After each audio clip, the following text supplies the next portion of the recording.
सर्वांना जय जिनेंद्र. विषय श्री इष्टोपदेश, श्लोक क्रमांक 13, मंगलाचरण. जय श्री ओम नमः सिद्धेभ्यः, जय श्री ओम नमः सिद्धेभ्यः, जय श्री ओम नमः सिद्धेभ्यः. नमो अरहन्ताणं, नमो सिद्धाणं, नमो आयिरीयाणं, नमो उवाध्यायाणं, नमो लोये सौवसाहूणं. यस्य स्वयं स्वभावाप्तिरभावे कृत्स्नकर्मणः तस्मै संज्ञानरूपाय नमोस्तु परमात्मने, नमोस्तु परमात्मने.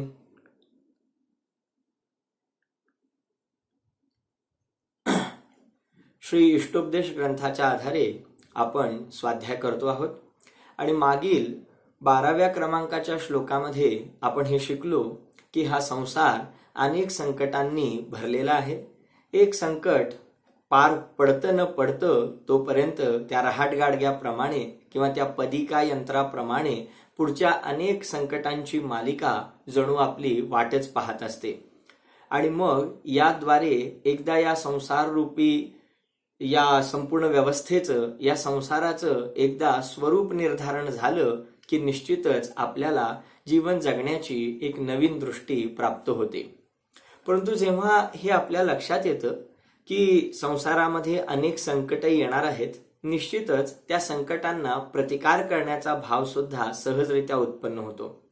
आणि मग आपण सुद्धा आपल्या दैनिक जीवनामध्ये ज्या अनेक समस्यांना आपण तोंड देतो त्यावेळेला आपण काय प्रतिकार करतो किंवा त्या संकटांवर उपाय म्हणून आपण कोणती योजना करतो, कोणती कृती करतो, तर निश्चितच या सर्व प्रकारच्या संकटांना प्रतिकार म्हणून एक सगळ्यात मोठा अमोघ उपाय जो आपल्याजवळ आहे तो म्हणजे धनार्जन करणं किंवा धनसंपत्ती एकत्रित करणं, पैसा अडका एकत्रित करणं.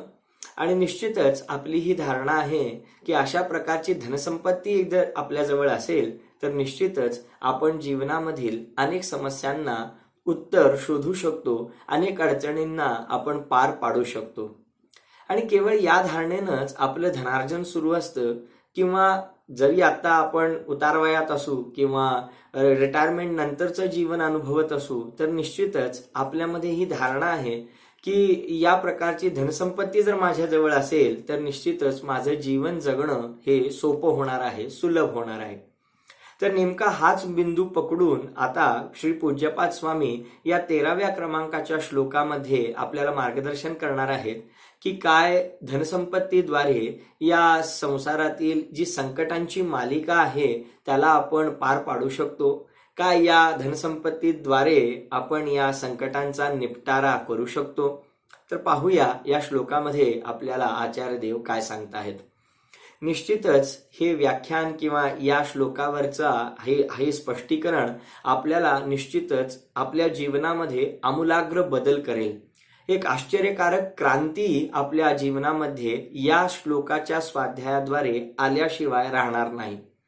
या श्लोकाचा जो भाव आहे, जो आपण आता शिकणार आहोत, निश्चितच थोडासा गहन अर्थ आपल्यामध्ये भरून आहे आणि त्यामुळे याचं अर्थ समजून घेण्यासाठी एक विशेष प्रकारची पात्रता आपल्यामध्ये असावी लागेल. त्याच वेळेला आपल्याला या श्लोकाचा जो भावार्थ आहे, जो मतितार्थ आहे, तो खऱ्या अर्थानं अवगत होऊ शकेल. ज्यांनी अनेक पावसाळे पाहिलेले आहेत, जे अनुभवी लोक आहेत, जे वयाने ज्येष्ठ आहेत, निश्चितच मला असं वाटतं की त्यांना या श्लोकाचा भाव थोडासा लवकर समजेल आणि ते सहजच या अर्थाला भावभासन करू शकतील. परंतु जे थोडेसे तरुण मंडळी आहेत, आमची जी युवा पिढी आहे, निश्चितच त्यांना या श्लोकावरती थोडं काम करावं लागेल. त्याच वेळेला त्यांना या श्लोकाचं खरं दोहन केल्यानंतर मिळणारा जो अर्थ आहे तो थोडासा शोधावा लागेल. परंतु याची मी आपल्याला नक्की खात्री देतो की आज या श्लोकातून मला जे सांगायचं आहे ते जर आपण खरोखर व्यवस्थितरित्या ऐकलं, त्याचं चिंतन केलं, मनन केलं, तर मी 100% आपल्याला गॅरंटी देतो की आपल्या जीवनामध्ये क्रांतिकारक बदल झाल्याशिवाय राहणार नाही आणि आपलं पूर्ण जीवनच बदलून जाईल. आणि सध्या जे व्याप, जे टेन्शन आपल्याला भोगावं लागतं आहे, निश्चितच ते दूर झाल्याशिवाय राहणार नाही. येणारी ही 40-45 मिनिटं आपल्यासाठी कदाचित खूप महत्वाची असतील आणि त्यामुळं आपण खूप गांभीर्यानं या श्लोकाचा अर्थ समजावून घ्यावा असं मी आपल्याला आवाहन करतो. पाहूया, विषय असा आहे की ही जी संसारामध्ये संकटांची मालिका सुरू आहे त्याच्यावरती उत्तर म्हणून, त्याच्यावरती उपाययोजना म्हणून आम्ही खूप धनार्जन करतो आहोत, धनसंपत्ती एकत्रित करत आहोत आणि त्याद्वारे आमच्या जीवनामध्ये डेली लाईफमध्ये ज्या समस्या येत आहेत त्या दूर करण्याचा आम्ही प्रयत्न करतो आहोत. किंबहुना त्या एकाच उद्देशाने आमचं धनार्जन सुरू आहे आणि या वैभवाला एकत्रित करण्याचं काम सुरू आहे. कुणालाही विचारा की बाबा तुम्ही पैसे का कमवता, तर त्याचं उत्तर हेच असेल, जीवन कसं जगणार. पैशाशिवाय आम्ही आमच्या दैनंदिन जीवनामध्ये समस्यांची उत्तरं कशी शोधणार. जे जे आम्हाला हवं आहे ते सर्व या पैशांद्वारे मिळतं आणि म्हणूनच धनार्जन आम्ही करतो आहोत. तर पाहूया याविषयी आपल्याला हे तत्वज्ञान, हे अध्यात्म आणि हे पूज्यपाद स्वामी काय सांगतात. पहिल्यांदा श्लोक पठण करूया. दुरर्जेना सुरक्षेण नश्वरेण धनादिना स्वस्थं मन्यो जनः कोपी ज्वरवानिव सर्पिषा. या श्लोकाचा श्लोकार्थ असा आहे की दुरर्जेन, हे दुरर्जेन, असुरक्षेण आणि नश्वरेण ही 3 विशेषणं आहेत धनादिना या शब्दाची. त्यामुळे क्रम आपण थोडासा वेगवेगळा करूया. धनादिना म्हणजे या धनादीद्वारे, या संपत्तीद्वारे. आता कशी आहे ही संपत्ती, तर 3 विशेषणं सांगतात. पहिली आहे दुरर्जेण, म्हणजे ज्याला प्राप्त करणं कठीण आहे, या संपत्तीचं अर्जन करणं, मिळवणं कठीण आहे. त्यानंतर कशी आहे संपत्ती, असुरक्षेण, म्हणजे या संपत्तीची सुरक्षा करणं, याचं संरक्षण करणं ते सुद्धा सोपं नाही आहे, ते देखील कठीण आहे. तिसरं नश्वरेण, की ही धनसंपत्ती नश्वर आहे, ही एकदा प्राप्त झाली की आता कधीही सोडून जाणार नाही असं तिचं स्वरूप नाही आहे, एक ना एक दिवस त्या संपत्तीचा ऱ्हास होणं निश्चित आहे. तर अशा प्रकारे 3 शब्द सांगितले. दुरर्जेण, धनसंपत्ती मिळवण्यास कठीण आहे, असुरक्षेण, तिची सुरक्षा करणं कठीण आहे, आणि नश्वरेण, तिचा नाश होणं निश्चित आहे. अशा संपत्तीद्वारे, धनादिना, अशा संपत्तीद्वारे स्वस्थं मन्यः जनः, स्वस्थं मन्यः जनः, जनः म्हणजे व्यक्ती, स्वस्थं मन्यः म्हणजे स्वतःला स्वस्थ मानतो, स्वतःला सुरक्षित मानतो, स्वतःला सुखी मानतो. म्हणजे मिळवण्यास कठीण, रक्षण करण्यास कठीण आणि जिचा नाश निश्चित आहे अशा धनसंपत्तीद्वारे एखादी व्यक्ती स्वतःला स्वस्थं मन्यः म्हणजे स्वतःला सुरक्षित मानते, स्वतःला सुखी मानते. ती व्यक्ती कशी आहे त्याचं उदाहरण देतात. ज्वरवान इव सर्पिषा. सर्पिषा म्हणजे तूप. सर्पिषा या शब्दाचा अर्थ होतो तूप. तर तूप सेवन केल्यानंतर किंवा तूप पिल्यानंतर ज्वरवान इव म्हणजे ज्वर झालेला, ज्वर म्हणजे ताप, ताप आलेली व्यक्ती, आजारी पडलेली व्यक्ती, ज्वरग्रस्त व्यक्ती तूप, सर्पिषा म्हणजे तूप पिल्यानंतर स्वतःला जशी निरोगी मानू लागते, सुरक्षित मानू लागते त्याप्रमाणे. हा तर शब्दार्थ झाला. आता याचा थोडासा एकत्रित अर्थ पाहूया. येथे उदाहरणाद्वारे पूज्यपाद स्वामी चर्चा करतात की ज्याप्रमाणे एखादी ज्वरग्रस्त व्यक्ती, ज्या व्यक्तीला ताप आलेला आहे, तापामध्ये सुद्धा अनेक प्रकार आहेत, तर इथे सामज्वर नावाचा ज्वर घेतलेला आहे की ज्या तापामध्ये तूप पिल्यानंतर प्रचंड दाह होतो, प्रचंड त्रास होतो. म्हणजे तुपाचं सेवन करणं हे त्या तापासाठी कुपथ्य आहे. म्हणजे ते अजिबात खाता कामा नये, सेवन करता कामा नये. परंतु एखादी अशी तापाने त्रस्त झालेली, आजारी पडलेली व्यक्ती जर तूप सेवन करू लागेल आणि ते औषध म्हणून करत असेल किंवा त्या तूप पिण्याद्वारे मी बरी होईन अशा प्रकारे जर विचार करत असेल तर त्या व्यक्तीचा जसा तो मूर्खपणा आहे, त्या व्यक्तीचं जसं ते वर्तन चुकीचं आहे, त्याच पद्धतीने इथे सिद्धांत सांगतात की संसारामध्ये एवढी सगळी संकट आहेत, म्हणून या संकटावरती उपाय म्हणून जसा तो तूप पिऊन बरा होण्याची इच्छा करतो आहे, त्याप्रमाणे हा अज्ञानी जीव या मिळवण्यास कठीण, संरक्षण करण्यास कठीण आणि एक वेळ नष्ट होणार आहे अशा धनाधिकांचा संग्रह करून आता या संकटांमधून मी व्यवस्थित पार पडेन, माझे सगळे प्रश्न सुटतील, अशा प्रकारे हा मूढात्मा जीवात्मा आपली कल्पना करतो आहे. अशा प्रकारे हा या श्लोकाचा सामान्य अर्थ झाला. आता विशेषार्थ पाहूया. एक एक शब्दाद्वारे आणि एकेका विशेषणाद्वारे आज आपण खूप सुंदर चर्चा करणार आहोत. जी धनसंपत्ती मला प्राणांपेक्षाही प्यारी आहे आणि माझं हे अनमोल जीवन मी ज्या धनार्जनासाठी खर्ची टाकतो आहे, निश्चितच ती गरज आहे. गृहस्थाश्रमामध्ये तशा प्रकारचं धनार्जन करणं अनिवार्य आहे. मी त्याचा निषेध करत नाही. कारण जर मला विवाह करण्याचा मोह असेल, जर मला मुलाबाळांचा मोह असेल, जर मला घरात राहण्याचा मोह असेल, थोडक्यात मी गृहस्थाश्रमात असेन, तर मग मला धनार्जन करणं अनिवार्य आहे. कोणी एखादा जीव गृहस्थाश्रमात राहून म्हणजेच मुनी न होता, मुनी दीक्षा न घेता आणि व्रती न होता, वैराग्यवंत न होता, घरात राहून इतर सर्व प्रकारचे मोह बाळगून केवळ धनार्जन करणं टाळत असेल तर ते या दर्शनाला मान्य नाही, हे या तत्वज्ञानाच्या प्ररूपणेला मान्य नाही. धनार्जन करणं केवळ त्याच वेळी सोडता येऊ शकतं की ज्या वेळेला हा जीव सर्व प्रकारच्या सांसारिक पाशातून स्वतःला मुक्त करेल आणि वनजंगलाचा रस्ता धरेल, सर्व प्रकारे वैराग्यवंत होईल. निश्चितच त्यावेळेलाच तो धनार्जन करणं सोडू शकतो किंवा धनाच्या या सगळ्या विकल्पातून पूर्णरित्या मुक्त होऊ शकतो.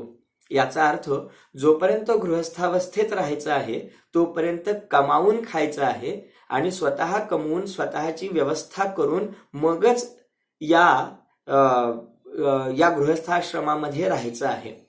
हे थोडंसं लक्षात घेतलं पाहिजे. एक प्रकारचा बॅलन्स आहे, एक प्रकारचं संतुलन आहे. ते क्रमाक्रमाने आपल्याला उलगडत जाईल. सर्व काही एकाच व्याख्यानामध्ये सर्व बाजूंनी विचार करणं आपल्याला शक्य होणार नाही.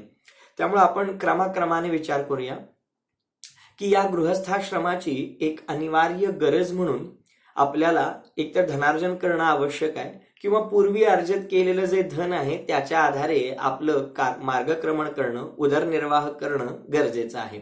आपल्याला दुसऱ्यांवर अवलंबून राहता येणार नाही. तर मग दुसऱ्यांवर याचा अर्थ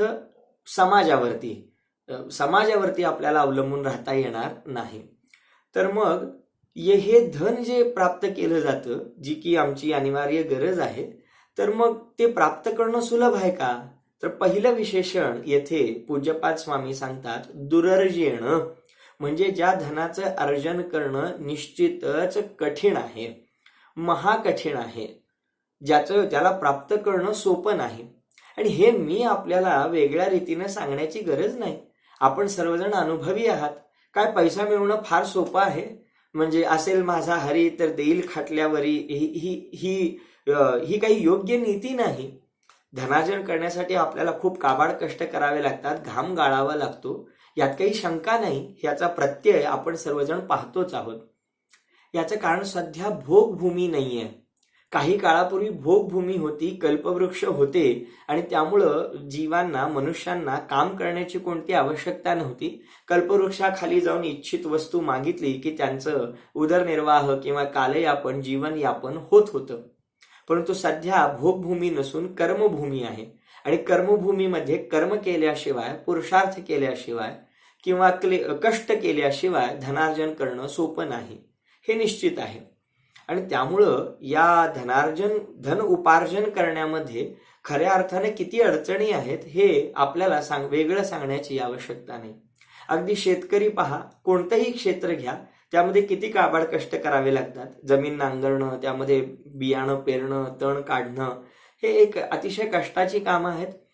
आणि जरी तो शेतकरी स्वतः करत नसेल, इतरांकडून ते करवून घेत असेल, तरी त्यामध्ये सुद्धा लाख अडचणी आहेत. सर्वांना एकत्रित करणं, त्यांच्याकडून काम करवून घेणं, हे खूप कठीण काम आहे. तर शेतीचं काम कठीण आहे. आमचे काही मित्र आहेत की जे मोठमोठ्या मल्टीनॅशनल कंपन्यांमध्ये काम करत आहेत, लाखो रुपयांची पॅकेजेस त्यांना मिळत आहेत. तर त्यांचं जीवन सुसह्य आहे का? निश्चितच नाही. आपल्याला त्यांचे पैसे दिसतात, आपल्याला त्यांचं भरघोस वेतन दिसतं, पण त्या पाठीमागे त्यांचे परिश्रम, कित्येक तास त्यांना राबावं लागतं, घरापासून दूर राहावं लागतं, शारीरिक झीज होते, मानसिक क्लेश होतात, टेन्शन असतं. काही जॉब्स हे टार्गेट ओरिएंटेड असतात, त्याचं टेन्शन असतं. निश्चितच जितकं अधिक वेतन, जितका अधिक धनलाभ हा जीव प्राप्त करतो आहे, निश्चितच त्यासाठी त्याला खूप कष्ट करावे लागत आहेत, हे वेगळं सांगण्याची आवश्यकता नाही. उद्योगधंद्यांमध्ये सुद्धा हीच स्थिती आहे.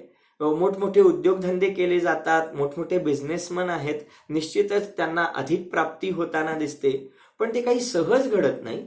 निश्चितच त्यामध्ये काही ट्रान्झॅक्शन्स केलेले जातात, काही लोकांना सांभाळावं लागतं, त्यांच्या स्वभावांचा अभ्यास करावा लागतो, चतुराई दाखवावी लागते, वेगवेगळ्या प्रकारचे डावपेच करावे लागतात, मॅनेज करावं लागतं. बऱ्याच गोष्टी याच्यामध्ये आहेत, इतकं सोपं नाही. कदाचित आपल्यापेक्षा, माझ्यापेक्षा आपण जास्त अनुभवी आहात, आपल्याला निश्चितच या सर्वांची प्रचिती माझ्यापेक्षा जास्त असेल. एकूण यामध्ये सांगायचा भाव हा आहे की धनार्जन करणं हे निश्चितच खूप कठीण काम आहे. मी तर कधी कधी असा विचार करतो की हे धनसंपत्ती मिळवल्यानंतर कशासाठी मिळवली जाते? कम्फर्ट्स पाहिजेत, घर पाहिजे, चांगलं चांगलं अन्न पाहिजे आहे, शिक्षण करायची आहेत, बऱ्याच आमच्या जे गोल्स आहेत ते अचीव करायचे असतील तर धनसंपत्तीचं अर्जन करणं गरजेचं आहे, पैसा मिळवला पाहिजे. पण कधी कधी विचार येतो की हे पैसे मिळवल्यानंतर जे आम्हाला मिळतं किंवा ज्या सुखसोयी आम्ही उपभोगतो, कदाचित त्या सुखसोयींमधून मिळणारा कम्फर्ट हा तो पैसा मिळवत असताना जे क्लेश होतात त्यापेक्षा खूप मोठा आहे असं मला जाणवत नाही. मला काय म्हणायचंय ते समजतंय का आपल्याला?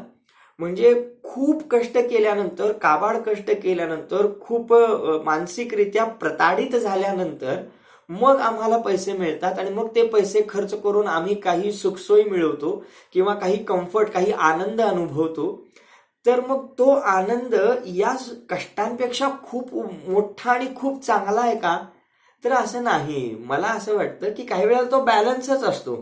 म्हणजे आम्ही जितकं दुःख भोगलेलं असतं, जितके क्लेश केलेले असतात, बस त्याच्या बरोबरीनंच तो काहीसा सुखाभास किंवा जो काही सुख मिळतं आम्हाला, जे काही कम्फर्ट मिळतं ते त्या तुलनेतच असतं. काही फार मोठं आम्ही हस्तगत करतो आहोत असं मला वाटत नाही. कदाचित आपलं मत वेगळं असेल, याविषयी आपल्याला भरपूर चर्चा करता येईल, पण हा मुद्दा आपण गौण करूया. मला फक्त एवढंच सांगायचं होतं की थोडीशी तुलना ही झाली पाहिजे की मी कष्ट किती करतो आहे, त्यामध्ये मी आकुलता किती भोगतो आहे, मी क्लेश किती भोगतो आहे, आणि ते भोगल्यानंतर मला जे पैसा मिळाल्यानंतर त्या पैशाच्या मोबदल्यात मी जे कम्फर्ट मिळवतो आहे, त्याची तुलना आणि त्या कष्टांची तुलना आपण थोडीशी करून पाहावी. कदाचित निष्कर्ष माझ्यापेक्षा आपले कदाचित वेगळे सुद्धा असू शकतील. हा ज्याच्या त्याच्या मानण्यावरचा प्रश्न आहे. परंतु एक निश्चित आहे की पैसा मिळवण्यामध्ये कष्ट होतात आणि क्लेश भोगावे लागतात, या मुद्द्यावरती बाकी आपलं एकमत व्हायला हरकत नाही. आणखी एक गोष्ट विशेष आहे की कदाचित आपल्याला असं वाटेल की नाही, काही लोक आरामात पैसे मिळवतात, त्यांना काही कष्ट करावे लागत नाही, त्यांना सहज पैसा मिळतो, लॉटरी लागते, कुणाकडून तरी अचानक धनलाभ होतो. मी येथे अनपेक्षितपणे सहजरित्या होणाऱ्या धनलाभाविषयी बोलत नाहीये. तो सहज होत असेल, तो बिना कष्टाचा मिळत असेल, घबाड मिळणं हे सहजरित्या घडत असेल, मी त्याची गोष्ट करत नाहीये. मी येथे बुद्धिपूर्वक विचार करून, पुरुषार्थपूर्वक ठरवून, कष्ट करून धन मिळवण्याची गोष्ट करतोय. आणि हे धन मिळवणं निश्चितच या कर्मभूमीमध्ये कठीण आहे, यावर आपलं सर्वांचं एकमत व्हायला हरकत नाही. आणि एक दुसरी गोष्ट मला सांगायची आहे, ती ही की धन मिळवणं, पैसा मिळवणं हे जिकिरीचं बनलेलं आहे, कष्टाचं झालेलं आहे, कॉम्पिटिशन वाढलेली आहे, सगळे लोक एकाच ध्येयाने प्रेरित होऊन धावत आहेत पैसे मिळवण्यासाठी, आणि त्यामुळे निश्चितच ते थोडंफार कठीण झालेलं आहे, यात शंका नाही. परंतु याही गोष्टीवर विचार व्हायला पाहिजे की कोणत्या किमतीवरती आम्ही पैसा मिळवतो आहोत, म्हणजे त्याच्यासाठी आम्ही काय किंमत मोजतो आहोत याचाही आपण एकदा विचार करावा. म्हणजे सहजासहजी तर मिळते, पण त्याची किंमत चुकवावी लागते. मग ती कधी कधी या शारीरिक श्रमांच्या द्वारे चुकवावी लागते, कधी कधी बौद्धिक श्रमांच्या द्वारे चुकवावी लागते. आपल्याला काही वेळेला कुटुंबापासून दूर राहावं लागतं, तीही एक प्रकारे किंमतच आहे. म्हणजे आपल्याला आई वडिलांपासून दूर राहावं लागतं, कुटुंबापासून दूर राहावं लागतं. काही लोक परदेशात जातात, त्यांची भाकरी त्यांना तेथे मिळते. म्हणजे भाकरीसाठी कुटुंब कबिल्यापासून दूर जावं लागतं, हे आपण अनुभवतो आहोत. मग आपल्या प्रिय व्यक्तींपासून दूर राहावं लागणं केवळ धनार्जनासाठी ही त्याची एक प्रकारे चुकवलेली किंमतच आहे, असं आपल्याला वाटत नाही का? काही वेळेला तर मी अशीही स्थिती पाहिली की पती उच्च पदावरती काम करतो आहे, पत्नी देखील एका विशिष्ट पदावरती काम करते आहे, परंतु त्या दोघांचं कार्यक्षेत्र खूप वेगवेगळ्या ठिकाणी आहे. त्यामुळे पती एका शहरात आहे, पत्नी एका शहरात आहे, आणि महिन्यातून एकदा वगैरे ते दोघे भेटत आहेत, एकमेकांपासून दूर राहतायत. तर काय धनार्जनाची ही आपल्याला एक प्रकारे किंमत आहे असं वाटत नाही? दोघेही एका ठिकाणी राहत आहेत, कदाचित खूप चांगला पगार मिळवत आहेत, परंतु घरामध्ये दुसरे कोणी नसल्यामुळे त्यांना पुढच्या पिढीला आपल्या अपत्यांना पाळणा घरामध्ये ठेवावं लागत आहे, केअरटेकर लोकांकडे ठेवावं लागत आहे. आणि मग दोघे ते ऑफिसमध्ये जात आहेत, आणि मग काही तास 8-8 तास 6-6 तास ते मूल नातेवाईकांच्या घरी किंवा अन्य पाळण्या घरामध्ये मूल वाढतं आहे, आणि त्याला घरचं वातावरण मिळत नाहीये. काय ही त्यासाठी चुकवलेली किंमत वाटत नाही? निश्चितच ही त्यासाठी चुकवलेली किंमत आहे, आणि हे तुम्ही देखील अनुभव करीत असाल. म्हणजे ज्या समस्या सोडवण्यासाठी आम्ही पैसा मिळवतो आहोत, एक तर तो पैसा मिळवणं कष्टाचं आहे, आणि दुसरी गोष्ट तो पैसा मिळवण्यामध्ये आम्ही त्याची जबरदस्त किंमत सुद्धा एक प्रकारे चुकवत आहोत. आणि याला पर्याय नाही आहे मित्रांनो, हे करावं लागेल, आणि ह्याला कोणताही ऑप्शन नाही आहे. पण निश्चितच आज जो मी सिद्धांत आपल्याला सांगणार आहे, आज जो एक क्रांतिकारी तत्व आपल्याला सांगणार आहे, त्यामुळे निश्चितच आपल्याला आपलं जीवन बदलल्या वाचून राहणार नाही. हे सर्व करत असताना सुद्धा एक प्रकारचा आल्हाद, एक प्रकारची अनंत स्वतंत्रता, एक प्रकारे जीवनाचं नवीन दालन आपल्यासमोर उघडणार आहे, यात काही शंका नाही. आपण एक एक विशेषणाद्वारे चर्चा करूया. आणि हा पैसा मिळवणं इतकं कठीण आहे, आणि त्याची किंमत देखील आपल्याला चुकवावी लागते. मी तर म्हणतो की घाम गाळून पैसा मिळवला जातो, आणि तरच त्याची किंमत असते असंही आपल्याला सांगितलं जातं. सहजरित्या पैसा मिळवला तर तो हापापाचा माल गपापा म्हटलं जातं, आणि पुढच्या पिढीला सुद्धा जर सहजरित्या पैसा उपलब्ध झाला तर त्याला त्या पैशाची किंमत कळत नाही, असंही आपल्यामध्ये बोललं जातं. बोलण्यासारखं भरपूर आहे. पण घामाचा पैसा, मी तर म्हणतो की अगदी एसी ऑफिसमध्ये बसून अजिबात घाम येऊ शकत नाही, अशा परिस्थितीमध्ये बसून कष्ट करणारी व्यक्ती सुद्धा घरच्या लोकांना असं म्हणते की हा माझा घामाचा पैसा आहे. म्हणजे त्याला अजिबात घाम आलेला नाही, तरी सुद्धा तो म्हणतो की हा माझ्या घामाचा पैसा आहे. तिथे बोलण्याचा भाव हा असतो की घामाचा पैसा, याचा अर्थ हे मी प्रामाणिकपणे कष्ट करून मिळवलेले पैसे आहेत, बस. तर पहिलं विशेषण झालं की पैसा मिळवणं अतिशय कठीण आहे.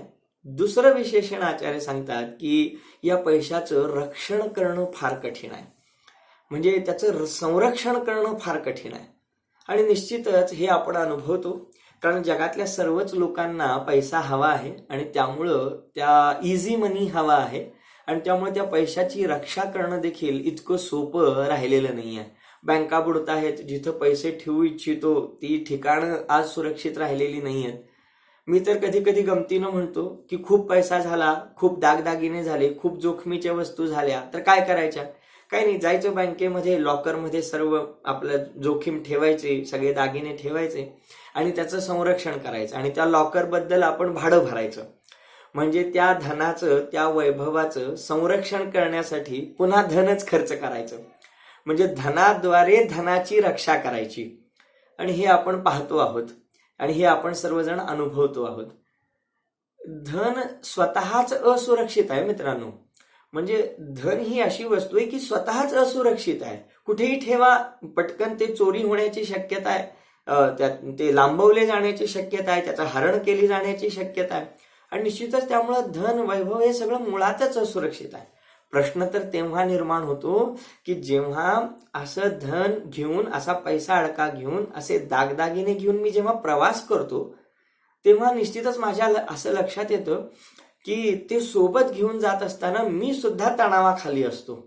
म्हणजे माझं मन सुद्धा भयग्रस्त असतं. काय माहिती कुणाला कळालं तर, कुणाला समजलं तर, आणि कुणी हे पैसे लांबवले तर, कोणी धाक दाखवून मला लुटलं तर. म्हणजे यातून एक गोष्ट ही अशी लक्षात येते की धनसंपत्ती स्वतः तर असुरक्षित आहेच, ती सुरक्षित नाही, परंतु ती ज्याच्या जवळ असते तो सुद्धा असुरक्षित होतो. म्हणजे त्याला सुद्धा सुरक्षिततेची भावना उरत नाही. म्हणजे काय अद्भुत महिमा आहे या धनसंपत्तीचा किंवा या वैभवाचा, की ज्याच्याजवळ धनसंपत्ती वाढत जाते, निश्चितच त्याचं मन सुद्धा तेवढंच चिंताग्रस्त होऊ लागतं, भयग्रस्त होऊ लागतं. आणि हा अनुभव आपण निश्चितच घेत असतो. म्हणजे या धनाचं रक्षण करणं सुद्धा तितकंच सोपं नाही. पण थोडीशी चर्चा मी वेगळ्या अँगलनी घेतो आता, की या असं मिळवण्यास कठीण आहे, ज्याची सुरक्षा करणं इतकं कठीण आहे, अशी धनसंपत्ती आपण मिळवतो कशासाठी? त्याच्या पाठीमागचं प्रयोजन काय आहे? अन्न, वस्त्र, निवारा या गरजा पूर्ण करायच्या असतील तर निश्चितच धन पाहिजे, पैसा पाहिजे. कुटुंबाचं संचालन करायचं असेल तर पैसा पाहिजे. आता जे लॉकडाऊन सुरू आहे, निश्चितच अशा वेळेला सर्व प्रकारचे व्यवहार ठप्प झाल्यानंतर गरज आहे ती पैशाची, कारण त्याच्याद्वारेच हे सगळे व्यवहार, दैनंदिन जीवन चालू राहू शकतं. परंतु आज मी आपल्याला सांगू इच्छितो की या आपल्या धारणेमध्ये अजिबात तथ्य नाही. म्हणजे हा केवळ आपला भ्रम आहे, अज्ञान आहे, असं येथे आचार्य देवांना आपल्याला सांगायचं आहे.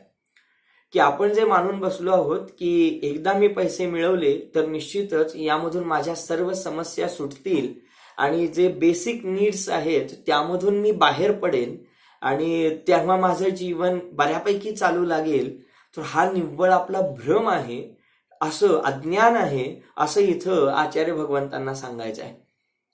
तर मग निश्चितच आपल्याला आश्चर्य वाटतं, धक्का बसतो की जे मी दररोज अनुभवतो आहे, जे माझ्या जीवनामध्ये दररोज सुरू आहे, त्याला जर कोणी खोटं म्हणू लागलं, असत्य म्हणू लागलं, आजपर्यंत ज्या धारणेवरती मी इतके परिश्रम केले, आयुष्याचं संचालन केलं, निश्चितच जेव्हा आपला हा बेसिक आधार हलताना पाहतो तेव्हा निश्चितच पायाखालची वाळू सरकल्यासारखं वाटतं. निश्चितच आपल्या धारणांना जेव्हा छेद जातो तेव्हा निश्चितच आश्चर्य वाटल्या वाचून राहत नाही, एक प्रकारचा उद्वेग आणि क्षोभ झाल्या वाचून राहत नाही. परंतु मी पुन्हा एकदा आपल्याला निश्चित सांगेन की खरोखर या धनाधिकांच्या द्वारे, या धनसंपत्तीद्वारे आपले प्रश्न सुटतात, खऱ्या अर्थानं हा आपला कोरा भ्रम आहे. आणि हे मी आता काही मिनिटांमध्ये आपल्यासमोर सिद्ध करून दाखवेन. आपण मानतो की पैसे असतील तर सर्व प्रकारे अनुकूलता मिळू शकते आणि अन्नाधिक हे सगळे घर इत्यादी मला मिळू शकतात. पण खरंच सांगतो की असं दिसत जरी असलं किंवा असे संयोग जरी दिसत असले तरी या चांगल्या सकस अन्नाची प्राप्ती खऱ्या अर्थानं या धनामुळे होते असं नाही आहे, तर त्या पाठीमागे आणखी एक कारण आहे. आणि ते आणखी एक कारण आहे ते म्हणजे त्या व्यक्तीचं भाग्य, त्या व्यक्तीची वेळ, त्या व्यक्तीचे स्टार्स, तुम्ही नाव काहीही द्या, त्या व्यक्तीचा, त्या जातीचा पुण्याचा उदय हे त्या व्यक्तीला संकटातून बाहेर पडण्याचं मुख्य कारण आहे, ना की पैसा. पैसा, धनसंपत्ती हे साधन रूप आहे, ते त्या व्यक्तीला त्या संकटामधून बाहेर पडण्यासाठी लागणारं मूळ कारण नाही. कसं काय? आपण उदाहरणानिशी पाहूया.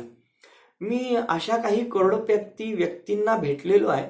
काही व्यक्तींना मी जाणतो की खऱ्या अर्थानं करोडपती आहेत, खूप सारी प्रॉपर्टी आहे त्यांच्याकडे, खूप धनाधिक आहेत, खूप बँक बॅलन्स आहे, परंतु ते व्यक्ती अशी तक्रार करताना दिसतात, काय करायचं, घरामध्ये आम्हाला वेळेवर जेवायला मिळत नाही, एक कप चहा आम्हाला निश्चित वेळेला मिळत नाही, असे लोक तक्रार करताना दिसतात.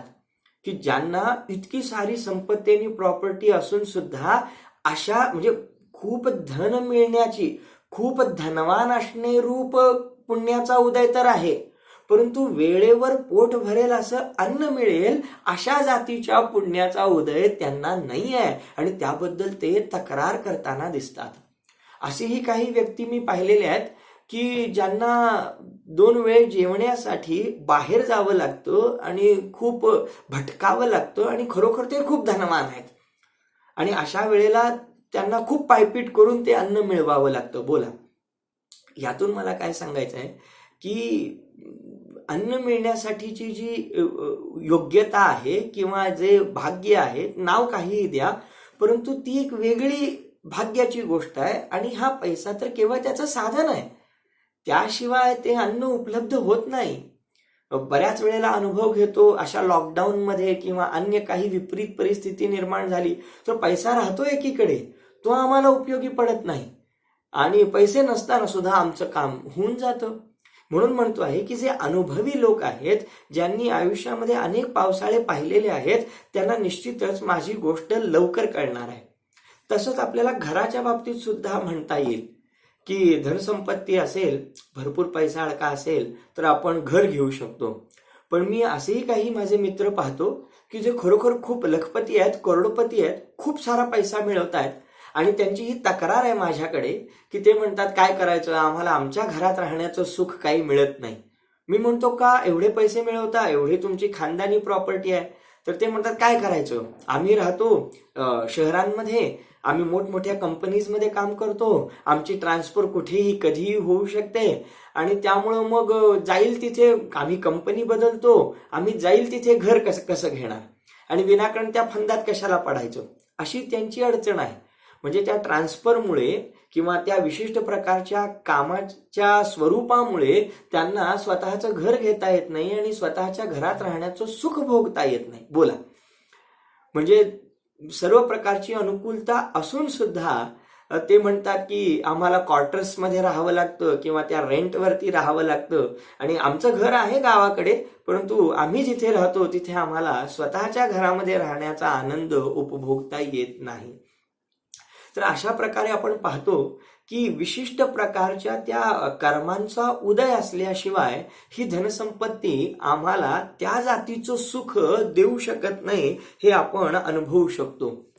त्याचप्रमाणे आपण असं म्हणतो की मुलाबाळांची शिक्षण करायची असतील तर आमच्याकडं भरपूर पैसा पाहिजे. पण काय खरं आहे का हे? म्हणजे आपल्याकडं पैसा असला की ती मुलं खूप चांगली शिकतात असं आहे का? असं खचितच नाही. खूप सारा पैसा असतो पण मुलांमध्येच योग्यता नसेल तर ती मुलं कसे शिक्षण घेणार आणि काय शिक्षण घेणार? तुम्ही म्हणाल नाही, योग्यता असली तरी तो पैसा उपयोगी तर पडतोच ना. पण याच्यावरती उत्तर असं आहे की बऱ्याच वेळेला अतिशय प्रतिकूलता असताना सुद्धा, कोणत्याही प्रकारची मदत नसताना सुद्धा, कोणत्याही प्रकारचा धनिकपणा नसताना सुद्धा, श्रीमंती नसताना सुद्धा अतिशय गोरगरीब मुले सुद्धा खूप चांगली डिग्री मिळवताना दिसतात, खूप चांगलं शिक्षण घेताना दिसतात आणि निश्चितच त्यावेळी त्यांना त्या प्रकारची अनुकूलता सहजरित्या प्राप्त होते.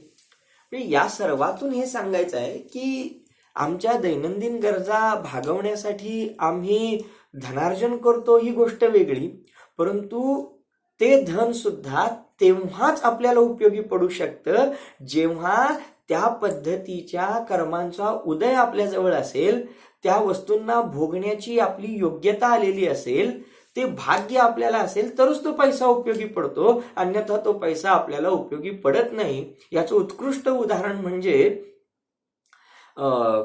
लोक जेव्हा आजारी पडतात किंवा हार्ट अटॅक वगैरे येतो आणि त्यावेळेला मी ऐकलेलं आहे की कुठेतरी डोंगरांमध्ये तीर्थवंदनेला वगैरे लोक जातात आणि प्रतिकूल दुर्गम भाग असतो तिथे ते जातात आणि त्यावेळेला अचानक हार्ट अटॅक येतो, अन्य कोणते गोष्टी घडतात, अपघात इत्यादी होतात आणि त्यावेळेला खूप धनसंपत्ती असून सुद्धा त्या भौगोलिक रचनेमुळे त्यांना योग्य वैद्यकीय सोयी सुविधा मिळत नाहीत आणि त्यावेळेला ती धनसंपत्ती आपल्याला उपयोगी पडत नाही. काय करायचं? खूप बँक बॅलन्स आहे, तरी सुद्धा त्या वैद्यकीय सुविधा वेळेमध्ये मिळत नाहीत.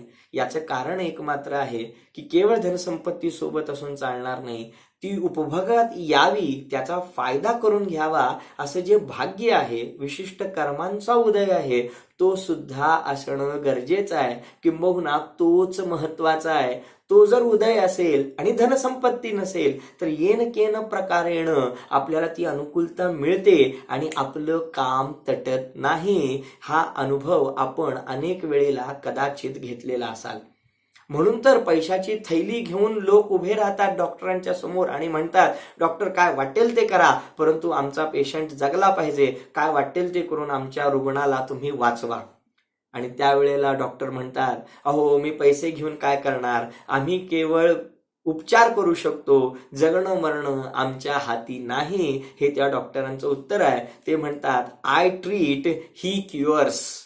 म्हणजे आम्ही केवळ ट्रीटमेंट देतो, पेशंट आपल्या योग्यतेने आपल्या भाग्याने बरा होतो. बोला, मग जी आपण धारणा करून घेतलेली आहे की मी पैसे मिळवले तर माझ्या मुलाबाळांचे शिक्षण होतील, मी पैसे मिळवले तर माझं आरोग्य चांगलं राहील, मी उपचार करू शकेन, मी पैसे मिळवले तर धनाधिकांच्या द्वारे मी अन्न पाणी सगळं काही मिळवू शकेन.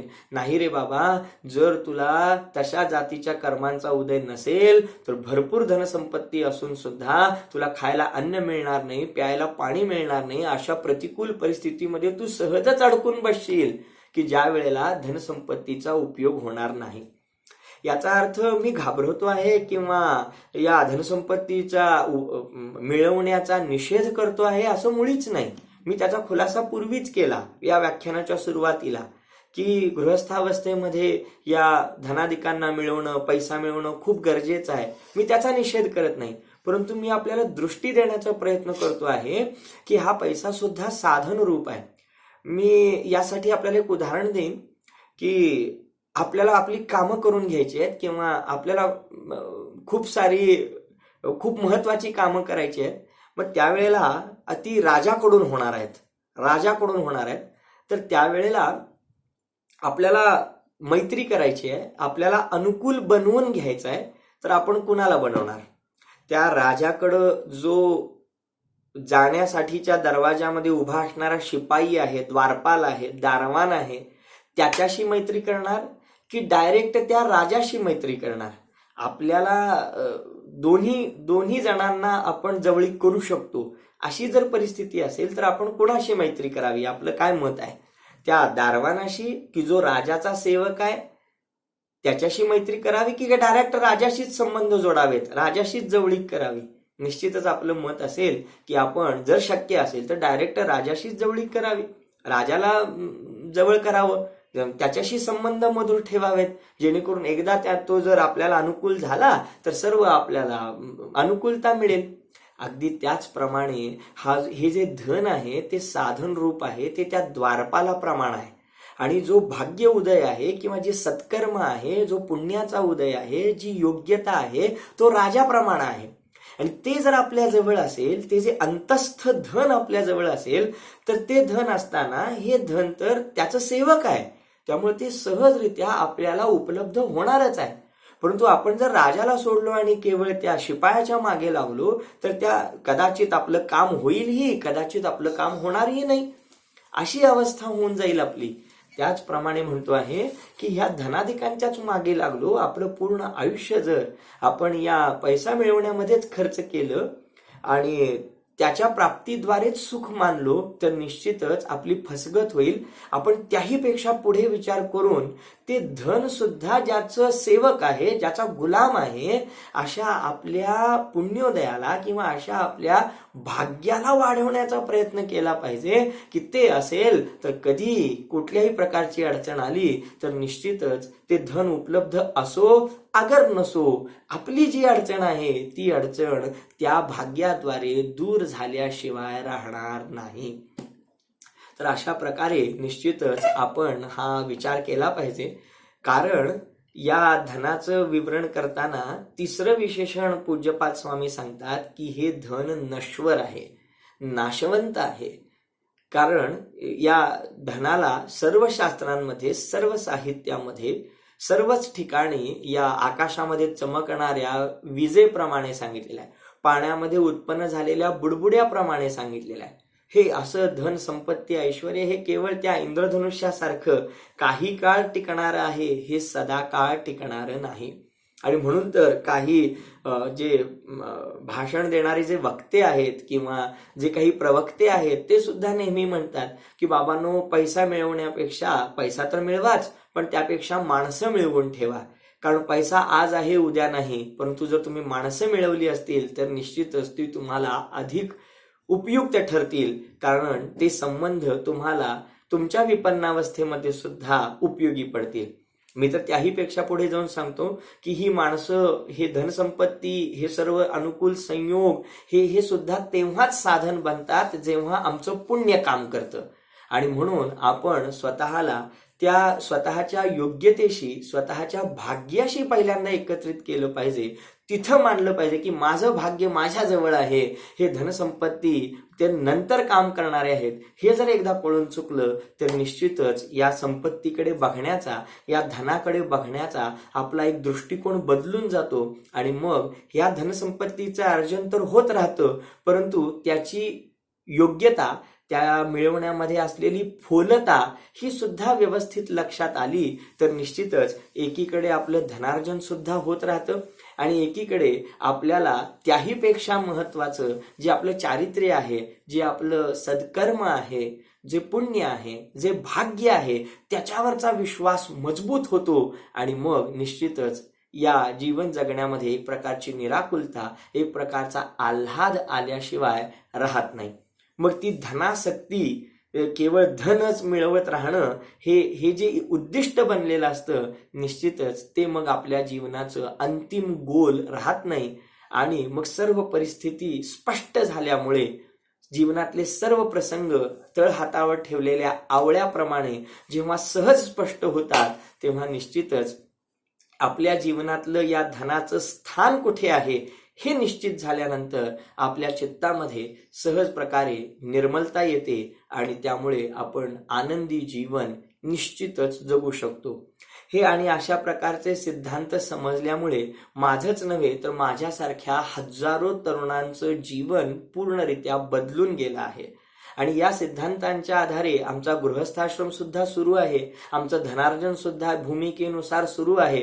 पण त्यावेळेला या सर्व प्रश्नांची उकल झाल्यामुळे, उलगडल्यामुळे, या परिस्थितींचा प्रभाव काय आहे, कितपत आहे, हे सगळं जोखल्यामुळे सहजच आमचं जीवन निश्चितच निरामय झालेलं आहे. आणि त्याच पद्धतीनं कदाचित माझ्या स्पष्टीकरणामध्ये थोडीशी अस्पष्टता कदाचित राहिली असेल तर त्यासाठी आपण जरूर हा व्हिडिओ कदाचित पुन्हा पहा, पुन्हा हे प्रवचन ऐका, परंतु सांगितलेल्या सिद्धांतावर आपण निश्चित विचार करावा. पुढे ते तिसरं विशेषण सांगितलेलं आहे की ही धनसंपत्ती नश्वर आहे. नश्वरतेसाठी खूप सुंदर एक उल्लेख मिळतो आपल्याला संस्कृत साहित्यामध्ये. बाणभट्ट नावाचा एक फार प्राचीन कवी झालेला आहे आणि त्यानं कादंबरी नावाची एक खूप दीर्घकथा लिहिलेली आहे. आणि त्या दीर्घकथेचा नायक जो आहे त्याचं नाव आहे चंद्रापीड. चंद्रापीड नावाचा एक राजकुमार आहे आणि तो तारापीड नावाच्या राजाचा मुलगा आहे. आणि तो युवा आहे. आणि त्यावेळेला त्या चंद्रापीड नावाच्या त्या तरुण राजकुमाराला आता राज्याभिषेक होणार आहे असा प्रसंग त्यामध्ये आहे. आणि त्यावेळेला त्याचा अमात्य जो आहे, प्रधानमंत्री जो आहे, त्याचं नाव आहे शुकनास. तर तो शुकनास नावाचा जो अमात्य तो खूप बुद्धिमान आहे, खूप चाणाक्ष आहे, अनुभवी आहे, त्याच्याकडं खूप ज्ञानाचं संचित आहे. आणि त्या शुकनासाला हा चंद्रापीड नावाचा जो राजकुमार आहे तो पित्या समान मानतोय, असा प्रसंग त्याच्यामध्ये आहे. आणि त्यावेळेला राज्याभिषेकापूर्वी तो शुकनास नावाचा अतिबुद्धिमान मंत्री त्या चंद्रापीड नावाच्या राजकुमाराला उपदेश देतो. कशाचा उपदेश देतो की आता तू राजा व्हायला चाललेला आहेस, राजाचे गुण कोणते असतात, राजामध्ये कोणते दोष असू नयेत, राजा कशा प्रकारे मोहाला बळी पडू शकतो, राजानं कसं वागावं, कसं वागू नये, या सत्ता कशी भोगावी, प्रजेचं पालन कसं करावं, अनेक बिंदूंविषयी तो मार्गदर्शन करतो. आता इथे तो विषय नाही आहे. पण हे सांगत असताना शुकनासानं खूप चांगला उपदेश दिला त्याला धनसंपत्तीविषयी. त्यामध्ये त्यानं असं सांगितलेलं आहे की ही धनसंपत्ती इतकी चंचल आहे की तो म्हणतो या संपत्तीला, या लक्ष्मीला हजारो योद्ध्यांच्या तलवारींच्या पिंजऱ्यामध्ये कोंडलं तरी सुद्धा ती निसटून पळून जाते. म्हणजे या धनसंपत्तीचं रक्षण करणं राजे लोकांना त्यांच्या हजारो योद्ध्यांच्या या शौर्याद्वारे सुद्धा शक्य झालेलं नाही, हे तू पहिल्यांदा लक्षात ठेव. आणि त्यामुळं या धनसंपत्तीचं स्वरूपच असं आहे असं तो सांगतो की ती धनसंपत्ती इतकी चंचल आहे. मग पुन्हा त्यानं अनेक संकेत केलेले आहेत. केवळ ते मी आपल्याला सांगतो आहे, मी त्याच्याविषयी कोणतं भाष्य करणार नाही. परंतु लोक असं म्हणतात, साहित्य असं सांगतं, ते हे खरं आहे का, आपण याचा एकदा गांभीर्यानं विचार करूया. असं म्हणतात लोक की जोपर्यंत धनसंपत्ती नसते तोपर्यंत माणूस स्थिर स्थावर असतो, त्याचे पाय जमिनीवर असतात. पण एकदा जर माणसाला पैसा अडका मिळायला सुरुवात झाली की पैसे खूप झाले, श्रीमंत झाला की तो माणूस गर्विष्ठ होतो, त्याला घमेंड येते, असं जनरली म्हटलं जातं. काय आपल्याला यामध्ये तथ्य आहे असं वाटतं? पैशामुळे लोक गर्विष्ठ होतात, घमेंड करू लागतात, इतरांना काही समजतच नाही, तुच्छ समजतात. काय हे खरं आहे असं मानणं? मी पॉझिटिव्ह निगेटिव्ह काही बोलणार नाही, मी केवळ आज आपल्याला होमवर्क देणार आहे, आपल्याला केवळ प्रश्न देणार आहे. त्यानंतर असंही म्हटलं जातं की जोपर्यंत पैसे नसतात तोपर्यंत सगळी नाती चांगली असतात, सगळी नाती गोड असतात. पण एकदा पैसा अडका यायला सुरू झाला, समृद्धी आली, श्रीमंती आली की मग भाऊ भाऊ सुद्धा भांडायला लागतात, त्यांच्यामध्ये तेढ उत्पन्न होते आणि वादविवाद उत्पन्न होतात. लक्ष्मी वादविवाद उत्पन्न करते असं म्हटलं जातं. काय हे आपल्याला खरं वाटतं? आपण थोडासा अंतर्मुख होऊन विचार करा. आणखी एक प्रश्न विचारायचा आहे की ही धनसंपत्ती आली की माणूस खूप व्यग्र होत जातो, खूप बिझी होतो, आणखी संपत्ती मिळवण्यासाठी तो प्रयत्न करू लागतो, म्हणजे त्याची संतोषी वृत्ती कमी होते असं म्हणतात. काय हे खरं आहे का? याचाही थोडासा विचार करायला पाहिजे. आणखी असं म्हटलं जातं की श्रीमंत माणूस झाला की त्याला दुसऱ्यांची दुःख कमी दिसतात, त्याला दुसऱ्यांचं दुःख वाटत नाही, मग तो थोडासा स्वार्थी आणि आत्मकेंद्रित होतो. त्याची जी दया पूर्वी, श्रीमंती येण्यापूर्वी तो जितका दयावान असतो तेवढा तो दयावान राहत नाही, इतरांना तो तितका मदत करण्या एवढा संवेदनशील राहत नाही असं म्हटलं जातं. काय हे खरं आहे? तर निश्चित या गोष्टींवरती आपण विचार करावा. पैसे नसताना माणूस खूप सुखी असतो, मनःशांती त्याला भरपूर असते, सहज राहतो. परंतु जशी जशी श्रीमंती वाढत जाते तसतशी त्याची मनःशांती कमी होते. त्या धनाची सुरक्षा करण्यामध्ये, वाढवण्यामध्ये त्याचं चित्त व्यग्र राहतं, त्याची झोप कमी होते, त्याचा आराम कमी होतो असं म्हटलं जातं. काय हे खरं आहे? काय धनसंपत्तीची अधिकता झाल्यामुळं माणूस आळशी होतो, स्वतःची कामं स्वतः करायला बघत नाही, तो इतरांवर अवलंबून राहायला शिकतो असं म्हटलं जातं. काय हे खरं आहे? तर हे काही प्रश्न आहेत की ज्यांची पॉझिटिव्ह निगेटिव्ह दोन्ही प्रकारे उत्तरे येऊ शकतात. परंतु धनसंपत्ती अधिक झाली तर अशा प्रकारे घडतं असे जे प्रचलित समज आहेत त्याच्यावरती आपण थोडासा विचार केला. या गोष्टींवर विचार करायला हरकत नाही. परंतु आज जो सिद्धांत आपण शिकलो की धनसंपत्ती, पैसा अडका ह्याच्याद्वारे आमच्या जीवनातल्या सर्व समस्या सुटू शकतात किंवा सुटतात, यामध्ये खऱ्या अर्थानं तथ्य नाही. खऱ्या अर्थानं त्याच्यामध्ये आणखी एक गोष्ट जोडायला पाहिजे की जर आपलं भाग्य काम करत असतील, आपलं काय म्हणतात, आपले स्टार्स जर असतील, आपली जर वेळ चांगली असेल, आपला जर पुण्याचा उदय असेल, आपले कर्म जर चांगले उदयाला येत असतील, आपली वेळ चांगली असेल तरच खऱ्या अर्थानं हा पैसा उपयोगी पडतो. आपली वेळच वाईट असेल तर हा धन संपत्ती, पैसा अडका तसाच कोपऱ्यामध्ये पडून राहतो, परंतु आपली संकट दूर होऊ शकत नाहीत असा जो आपला अनुभव सांगतो तेच येथे खऱ्या अर्थानं मुख्यरित्या अधोरेखित केलेला आहे. आणि हे जर आपल्या खऱ्या अर्थानं लक्षात आलं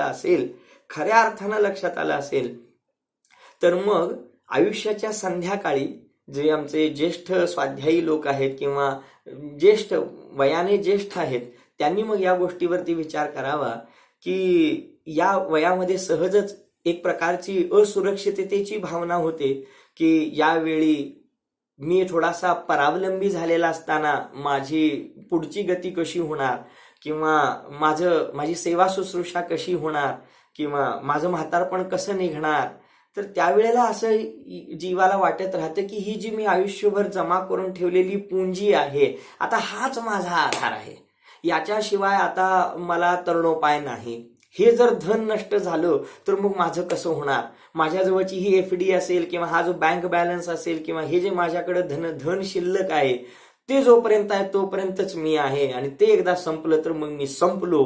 अशा प्रकारची असुरक्षिततेची भावना, दीनहीनपणाची भावना, आणि त्या पैशांमध्येच आता स्वत्व ठेवलेल्याची भावना जी होते, निश्चितच ती आपल्याला घातक आहे.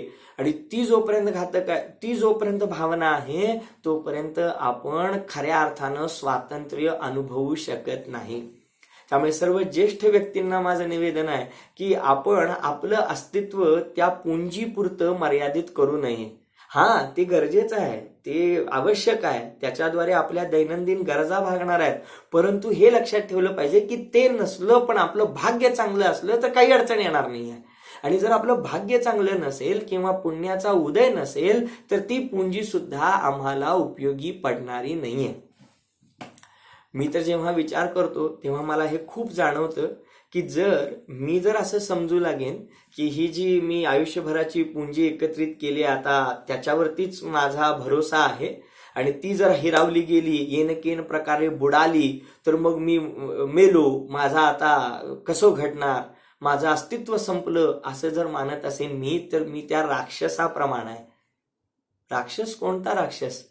लहानपणी मी एक गोष्ट ऐकली होती की एक राजकुमार होता, आणि तो राजकुमार राक्षसाला मारण्यासाठी निघाला होता, आणि त्यानं खूप प्रयत्न केले, राक्षसाला मारलं, पण आश्चर्य काय, तो राक्षस पुन्हा जिवंत झाला. या राजकुमारानं पुन्हा त्याला मारलं, पुन्हा राक्षस जिवंत झाला. आणि त्यावेळेला मग त्याला कोणीतरी सांगितलं की अरे हा राक्षस असा मरणार नाहीये, यासाठी तुला ते 7 समुद्र पार करून 7व्या समुद्राच्या पलीकडे जे बेट आहे तिथे तुला जावं लागेल, आणि तिथे एक जुना पुराणा किल्ला आहे, त्या किल्ल्यामध्ये एक पिंजरा आहे, आणि पिंजऱ्यात एक पोपट ठेवलेला आहे, आणि या राक्षसानं आपले प्राण त्या पिंजऱ्यातल्या पोपटामध्ये ठेवलेले आहेत, आणि जर तू त्या पोपट्याला मारशील तर तुला या राक्षसाला मारण्याची वेगळी गरज नाही. आणि मग तो राजकुमार तिथे जातो आणि त्या पोपट्याला मारतो, आणि तिकडे पोपट मेल्या मेल्या इकडे राक्षस मरून पडतो. ही प्रतिकात्मक गोष्ट आहे मित्रांनो, पण ही आपल्या बाबतीत खरी ठरते आहे. कारण आपण सुद्धा असं मानतो आहोत की माझे प्राण त्या धनसंपत्तीमध्ये आहेत, आणि ती धनसंपत्ती संपली की मी संपलो. म्हणजे आपली अवस्था त्या चक्क राक्षसाप्रमाणे झालेली आहे. आणि हे तत्वज्ञान, ही धारणा, हे दर्शन आपल्याला परापासून मुक्त करणार आहे, परावर अवलंबून ठेवणारं नाही आहे, ते स्वतःला स्वाधीन आणि स्वातंत्र्य शिकवणार आहे. जोपर्यंत मी माझं अस्तित्व दुसऱ्यावरती, दुसऱ्या पदार्थाद्वारे, दुसऱ्या व्यक्तीद्वारे मानत राहीन तोपर्यंत मी सुखी होऊ शकणार नाही. मी व्यग्रच राहीन, मी टेन्शन मध्ये राहीन, मी दुःखी राहीन. आणि म्हणून येथे फार महत्वाचं तथ्य आपण शिकतो आहोत की माझं जगणं, माझी अनुकूलता प्रतिकूलता ही कोणत्या एका वस्तूवरती अवलंबून नाही आहे, ती माझ्या अंतरंगातल्या परिणामांवर अवलंबून आहे. आणि त्या वस्तू सुद्धा येतील जातील, परंतु त्याच्यामध्ये सुद्धा मुख्य कारण माझंच संचित आहे, माझेच पूर्वबद्ध कर्मांचा उदय आहे, आणि त्याद्वारेच निश्चित माझं मार्गक्रमण होणार आहे, माझं भाग्य त्याच्यावरती ठरणार आहे, ना की कोणत्या एखाद्या बाह्य वस्तूवरती. खूप चर्चा केली आपण, खूप अनेक गोष्टींवर आज प्रकाश टाकण्याचा मी प्रयत्न केलाय. आपण निश्चितच या गोष्टींवरती मनःपूर्वक विचार करावा, आणि यामध्ये सांगितलेल्या तथ्यांचा विचार करून खरोखर आपलं धनार्जन हे प्राप्त भूमिकेनुसार योग्य असलं तरी ते सर्व समाधानकारक नाही, अंतिम सत्य नाही, आम्हाला सर्व परिस्थितींमधून ते बाहेर काढण्यासाठी समर्थ नाही. या गोष्टीचा विचार करून आपण आपल्या परिणामांना, आपल्या भावनांना, आपल्या भावांना नियंत्रित करून त्याद्वारे असं काही संचित मिळवू की ज्याद्वारे सर्व प्रकारची अनुकूलता कदाचित आपल्या समोर हात जोडून उभी राहू शकेल. ते महत्वाचं आहे, ना की धनाधिक हे इथे सांगता आहेत. आणि त्या कर्मांची सुद्धा काय व्यवस्था आहे, किंवा ते भाग्य नावाची काय व्यवस्था आहे, याची चर्चा पुढील व्याख्यानांमध्ये येईलच. जरूर आपण या शास्त्र स्वाध्यायाद्वारे लाभान्वित व्हाल ह्या मंगल आशेने सर्वांना जय जिनेंद्र. या वाणी के ज्ञान से सूझे लोकालोक, सो वाणी मस्तक नमो सदा देत हूँ ढोक, सदा देत हूँ ढोक. जय बोलो द्वादशांगमयी जिनवाणी माता की जय, जिन धर्म की जय.